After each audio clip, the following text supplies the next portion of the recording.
There is much more work to do. Thank you. I call the honourable member Eugenie Sage. Thank you, Mr Speaker.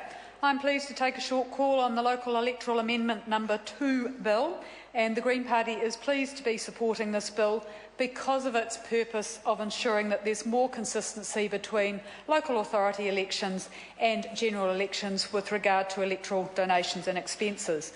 And certainly the Local Electoral Act is out of step with the Electoral Act, which regulates parliamentary elections. And while both pieces of legislation were developed in 1993, the Electoral Act has been revised 3 times in 5 years to strengthen and clarify its provisions in relation to campaign financing and to provide some additional checks and balances. But the donation provisions of the Local Electoral Act have only been reviewed once in 2001, so this bill is timely. And it's timely, of course, because of the John Banks saga in 2010 and the fact that that highlighted that the controls and obligations on candidates, third parties, donors and officials in the Local Electoral Act were much less robust. And, Mr Speaker, when in 2010 we had nearly 4,000 candidates standing for 1,900 positions on regional councils, the Auckland Council, community boards, district health boards, it's really important to ensure that there is public confidence in the electoral process and that there are robust controls around donations. And so this bill is really important in improving that transparency.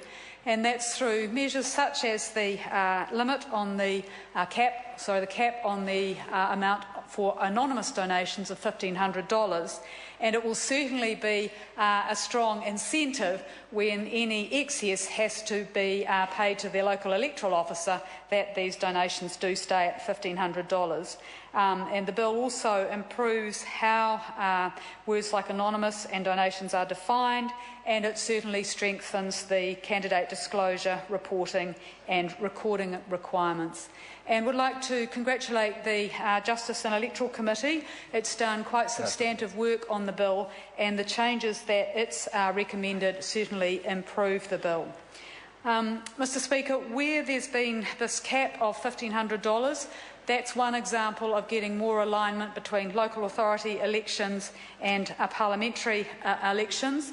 Another of the changes in the bill is requiring a third party who receives a donation on behalf of the candidate, the transmitter, to disclose the identity of the donor if she or he knows it to the candidate. And that certainly would have been helpful in the John Banks case.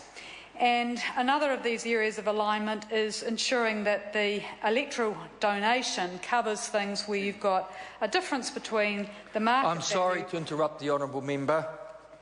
Honourable members, this debate is interrupted and set down for resumption next sitting day. The People's House stands suspended, and I will resume the chair at 9 a.m. tomorrow for the extended sitting. Haere rā, po marii, good evening.